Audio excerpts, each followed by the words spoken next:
Welcome to Network Storage Made Simple. Over the next few minutes I will explain direct attached storage and two of the key reasons why organizations are moving to networked or shared storage. In the beginning, there was direct attached storage. This is where a server has its own storage in the form of one or more disk drives. Whether this storage sits inside the server or externally, by definition, it is directly attached to a single server and so cannot be shared.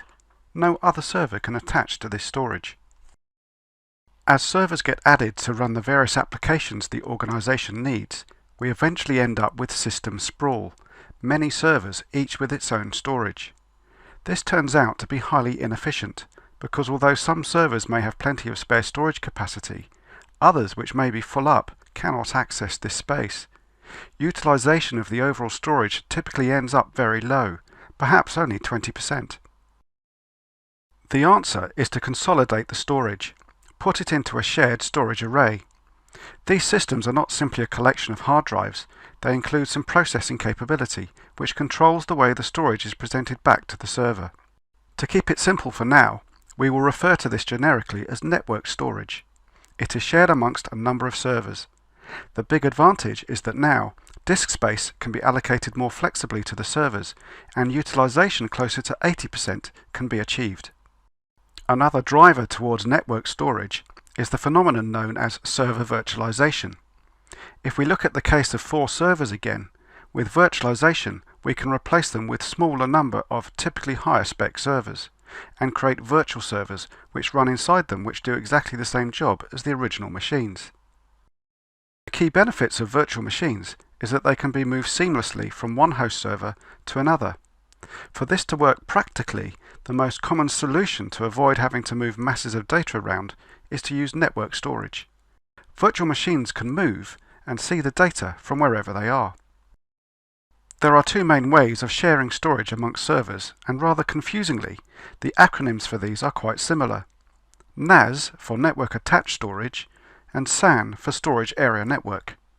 The easiest way to understand the difference is to think through how the storage physically connects to the servers. For a complete picture, we start with the corporate LAN or Local Area Network. This is the organization's main computing network, which links the servers to PCs, laptops, printers, the internet, etc. With direct attached storage, each server connects directly to its own storage. Data is written in a block format, meaning files are broken down into chunks, called blocks, and written to the disk. The server operating system understands how the blocks are assembled to form files, and the connection to the disk uses a protocol which efficiently handles the transfer of these blocks. In modern servers, the connection type commonly used is called SAS. Hard drives come in two flavors called SAS and SATA, both of which are compatible with the SAS connection. With a storage area network, a new network is created between multiple servers and a storage array. This is completely separate from the LAN and is optimized for transfer of block data. The storage array in this case is actually simulating the way each server would have talked to the original DAS storage. From the server's point of view, it still sees a disk or disks, which now physically reside in the array, and deals with files by breaking them into blocks, exactly as before.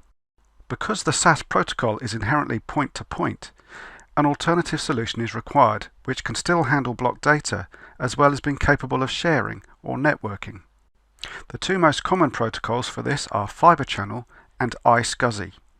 There is also a new technology which is becoming standardized called Fibre Channel over Ethernet. Servers communicate with other devices on the LAN using another set of protocols depending on the operating system in use. For Windows, the protocol is commonly called CIFS. For Unix environments, the protocol is correctly called NFS, but often referred to as NIFS. CIFS and NIFS deal with data as files.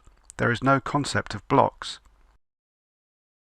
A network-attached storage array is designed to connect to servers via the main LAN and uses CIFS and/or NIFS for transferring data.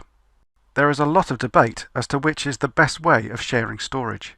Depending on application types, NAS or SAN may be more efficient, and the right choice will depend on a lot of factors, not least being the other functionality that any given vendor can provide with their storage array. Ultimately, Either type can be made to work, and indeed, the two are not mutually exclusive, and a solution may use both.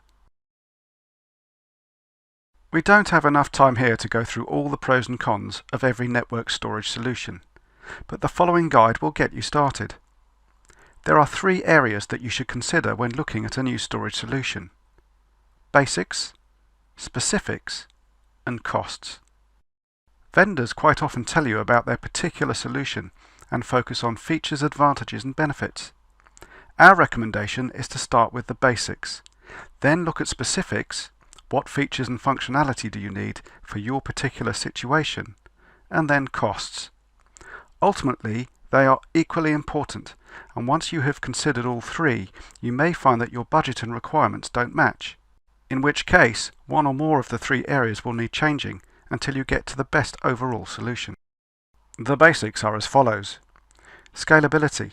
How will this solution meet your needs today and into the future, such that it lasts you as long a time as possible? Consider growth in storage capacity and performance. Performance. What performance do you need to maintain application service levels with your users? For storage, performance is measured in input-outputs per second, or IOPS, and also in throughput, measured in megabytes per second. These are largely determined by the number of disks which can be striped across within the system. Availability. This is measured in percent and relates to how well the system can stay up and running despite component failures or maintenance needs. Figures are often quoted in nines. 2 nines means 99%, whilst 5 nines would mean 99.999%. Another consideration here is to do with the level and quality of support that the vendor will provide you with in terms of diagnosing and fixing problems. Next, consider the specifics of what you are trying to achieve and why you are implementing shared storage. There are numerous technologies and features that vendors can provide, so figure out which ones you need today and may need in the future. Common ones include thin provisioning, in-array data copy, volume copies or snapshot copies, array-to-array replication, data copy to a second site, deduplication and compression, etc., etc.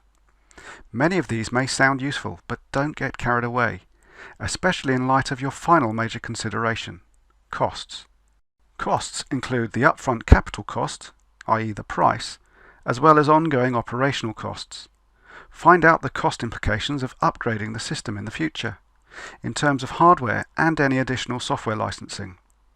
Also, check out the costs of extending support for the system beyond the first 3 years.